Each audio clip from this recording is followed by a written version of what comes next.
Bueno, los mayas son una de las culturas prehispánicas más intrigantes de México y habitaron en lo que hoy es Chiapas, Campeche, Yucatán, Tabasco, Quintana Roo y parte de Centroamérica. Construyeron ciudades enormes con edificaciones casi del tamaño de un edificio de 25 pisos. Pero se pone mucho más interesante cuando te pones a pensar cómo es que hicieron para construir cosas tan altas hace más de 2000 años. Uno pensaría que estas grandes edificaciones, con techos altísimos y decorados en todas las paredes, se construían como viviendas. Pero no. En realidad, nadie vivía ahí. La mayoría de los mayas vivía alrededor del centro ceremonial y se agrupaban según su oficio. Un poco como ahora se distribuye el centro de la Ciudad de México. Una calle de electrónica, una calle de joyería, una calle de telas, en fin. Entonces, los centros de las ciudades, con sus imponentes palacios y grandes templos, servían para hacer ceremonias públicas y reunir grandes concentraciones de gente. Algo así como nuestro Zócalo de hoy en día.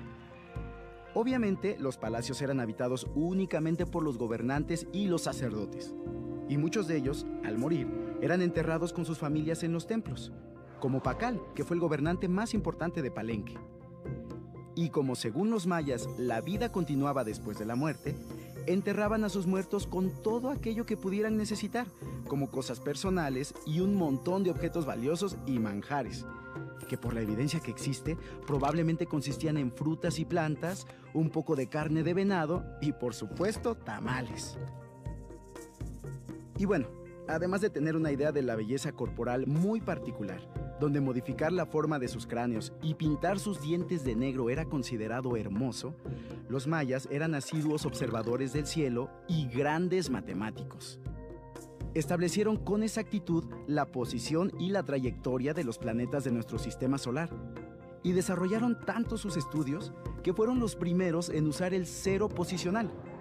O sea que este concepto les permitió hacer operaciones matemáticas complejísimas, como calcular fracciones o hacer cálculos infinitos y predicciones sobre la posición de los planetas a la altura de las que la NASA hace ahora. Hay muchas cosas más que descubrir sobre la cultura maya, sobre nuestras zonas arqueológicas, claro, pero también sobre lo que continúa presente en parte de nuestra vida cotidiana. ¡Nos vemos pronto! La sociedad de la cultura maya presenta rasgos peculiares que la hacen diferente de las otras sociedades mesoamericanas. Por ejemplo, el empleo de una escritura jeroglífica compuesta por más de 700 signos, el uso de una bóveda falsa en arquitectura, el desarrollo de una escultura monumental de carácter religioso y un sistema para medir el tiempo que parte de una fecha concreta. La estructura social se justificaba en un pensamiento teológico que se basaba en una idea central, la existencia de un orden universal, inmutable e incambiable, que nada ni nadie podía modificar. Sus clanes se dividían en linajes inferiores y superiores, según estuviesen más o menos alejados del antepasado fundador. En otras palabras, la sociedad maya se dividía entre la élite dominante y la masa de los plebeyos. La pertenencia a un determinado linaje obligaba al individuo no solo a contraer matrimonio con una persona de su mismo linaje, sino además le forzaba a vestir de una manera determinada, a ejercer la profesión del clan y a vivir de acuerdo con una conducta prefijada de antemano. La mayor autoridad era el hombre verdadero, el cual tenía una doble naturaleza, humana y divina, y es por esto que se lo convertía en el único ser viviente capaz de asegurar no solo la existencia de los linajes plebeyos, sino incluso su bienestar material. Los mayas eran una sociedad agraria que dependía en gran medida de las actividades agrícolas para su suministro anual de alimentos. La tierra en las regiones mayas no era exactamente propicia para la agricultura, pero ellos la cultivaban utilizando varios métodos.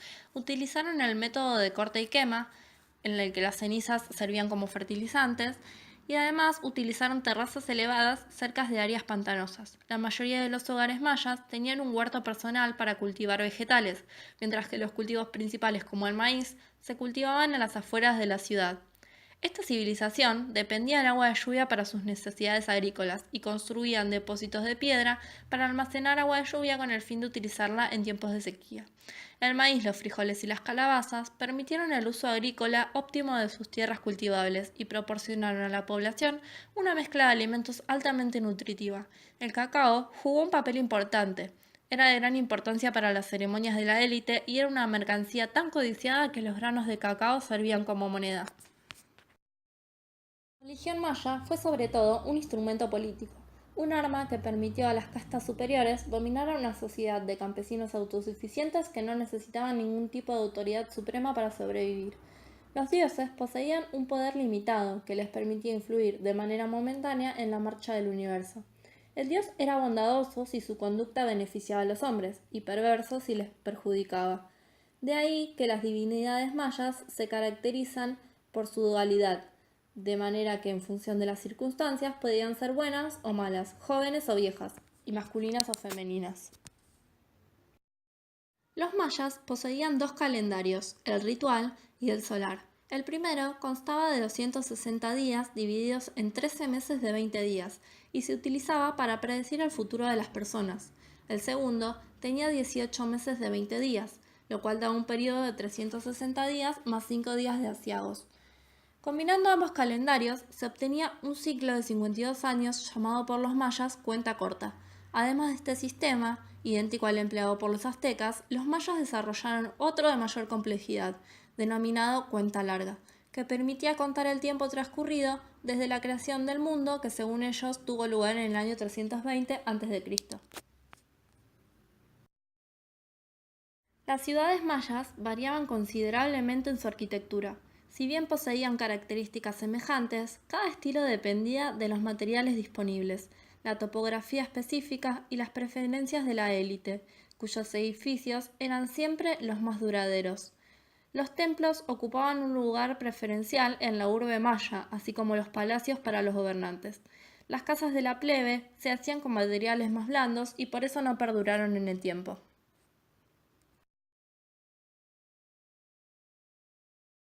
El sistema de escritura de esta civilización fue llamado jeroglífico por tener un vago parecido con la escritura utilizada en el antiguo Egipto. Era una combinación de símbolos fonéticos e ideogramas, siendo un trabajo muy duro el poder descifrar su contenido. Sumado a esto, se considera también la poca cantidad de documentos de escritura maya, debido a que poco después de la conquista, los sacerdotes españoles ordenaron la quema de todos los libros mayas.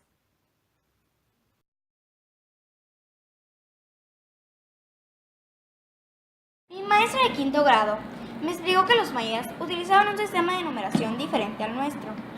Ellos usaban únicamente 3 símbolos para representar los números: el punto, que vale 1, la línea, que vale 5, y una conchita, que vale 0. Eso quiere decir que si ponemos 3 puntitos, ese es el número 3. Si ponemos una línea y 3 puntitos, es el número 8. Si ponemos 3 líneas y 3 puntitos, es el número 18. Para números más grandes, debemos imaginar que dividimos las cifras en 3 niveles. Lo que aparece en el primer nivel lo multiplicamos por 1. Lo que aparece en el segundo nivel lo multiplicamos por 20. Y lo que aparece en el tercer nivel lo multiplicamos por 400. Eso quiere decir que si pusiéramos un número en cada nivel, estaríamos representando el número 421. Yo no conocía la numeración maya, ahora ya lo sé.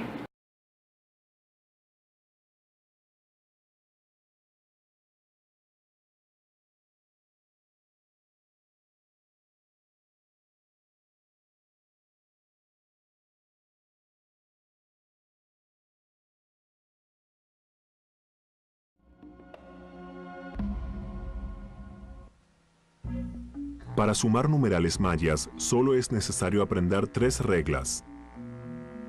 La primera regla es que un punto representa una unidad. La segunda regla es que 5 puntos son iguales a una barra. Y la tercera regla es que 4 barras en cualquier lugar equivalen a un punto en el nivel inmediatamente superior. Cuando sumamos 2 o más numerales mayas, escribimos los números uno al lado del otro y algunas de las barras y los puntos en cada lugar. Cuando acumulamos 4 barras en cualquier lugar, estas se mueven hacia arriba al siguiente nivel y se escriben como un punto. Esto es muy diferente al sistema arábigo de 10 dígitos. Estos 10 dígitos pueden combinarse en muchas más formas que las simples combinaciones de puntos y barras. Nuestro sistema de base 10 requiere de la memorización de más reglas. Por ejemplo, cuando sumamos los números 7 y 4, sabemos que la respuesta es 11 porque tuvimos que memorizarlo.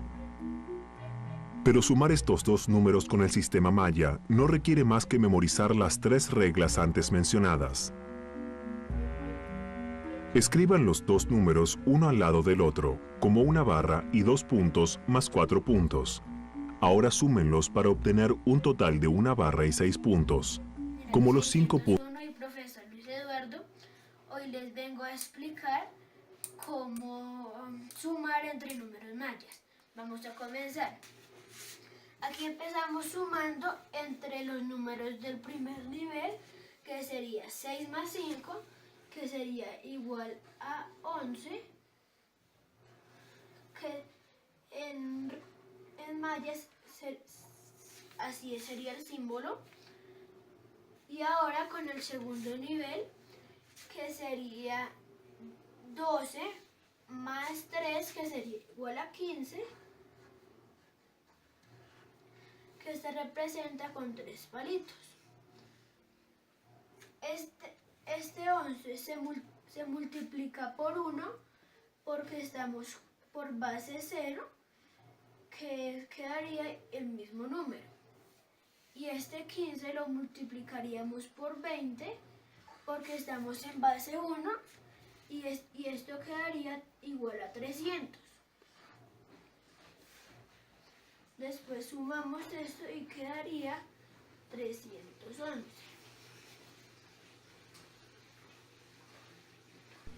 Y para verificar,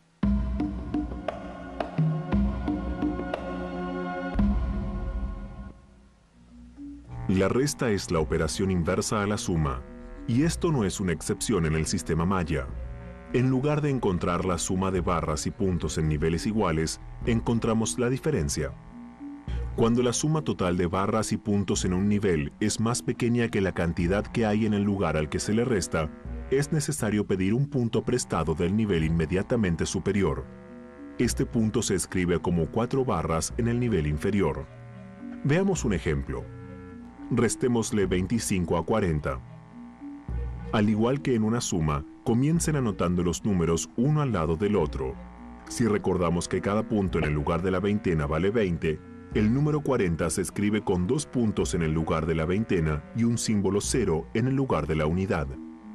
Al lado escriban el número 25 con un punto en el lugar de la veintena y una barra en el lugar de la unidad. Ahora encuentren las diferencias de cada nivel resolviendo de abajo hacia arriba. Como el registro inferior de 25 es más grande que el registro inferior de 40, es necesario pedir un punto prestado al segundo registro de 40. Esto se reescribe como 4 barras en el lugar de la unidad. Ahora tomando la diferencia entre cada nivel,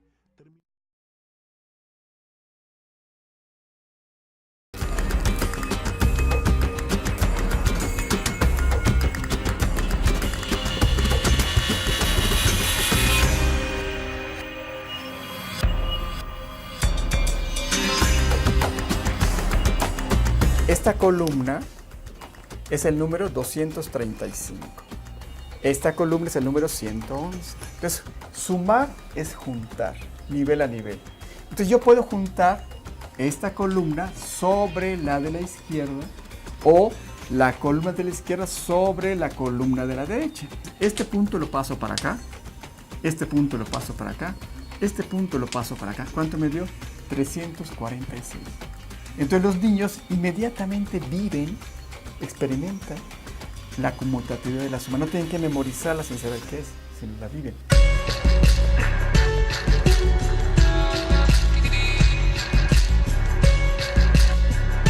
Un profesor de primaria de Quintana Roo, retirado, se levantó y me dijo: ¿ya le ha enseñado usted a algún niño esta metodología maya? Dije, no.